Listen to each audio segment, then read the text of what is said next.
दोस्तों नमस्कार, मैं हूं तेज बहादुर कुंज और आप देख रहे हैं भारतीय दुआ प्रहरी।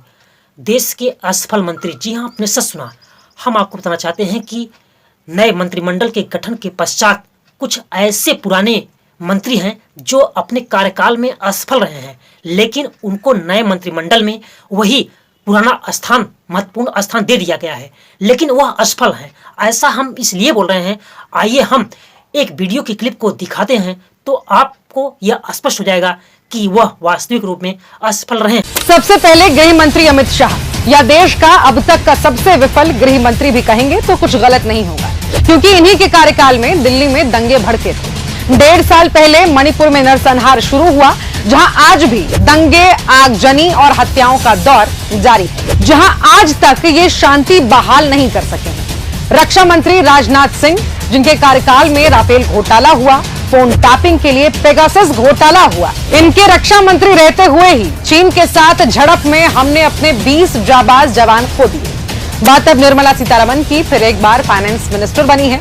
ये वो है जिनके कार्यकाल में भारत की अर्थव्यवस्था पूरी तरह से चरमरा गई। विदेशों में भारतीय रुपयों की वैल्यू लगातार गिर गई। फिर कहती हैं भारतीय रुपया नहीं गिर रहा है, बल्कि डॉलर निरंतर मजबूत हो रहा है। और तो और ये भी कहती थी कि मैं प्याज नहीं खाती, इसलिए प्याज महंगा हो भी रहा है तो मुझे फर्क नहीं पड़ता। एस जयशंकर, फिर एक बार विदेश मंत्रालय का जिम्मा इन्हें सौंपा गया है, जो कहते थे कि चीन हमसे मजबूत है, इसीलिए हम उसका सामना नहीं कर सकते हैं। ये वही हैं जिनके विदेश मंत्री रहते चीन ने हमारे हजारों वर्ग किलोमीटर जमीन कब्जा ली। एक के बाद एक अरुणाचल में गांव, बस्तियों, नदी, नालों, पहाड़ के नाम बदल दिए।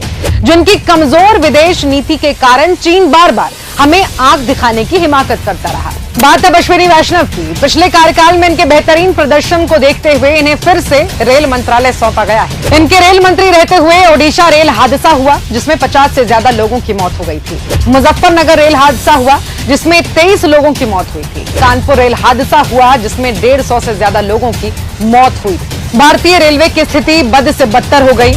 एसी कोच ज्यादा और नॉन एसी कोच कम होने लगे। आम लोगों के लिए समस्या खड़ी की गई। एसी डब्बों में स्लीपर जैसे हाल हो गए। नई नई ट्रेनें शुरू होते ही भैंस से टकराकर टूटने लगी। इनके कार्यकाल में ऐसे अनगिनत रेल हादसे और खूब फजीहत हुई। बावजूद इसके इन्हें वापस से रेल मंत्रालय ही सौंप दिया गया।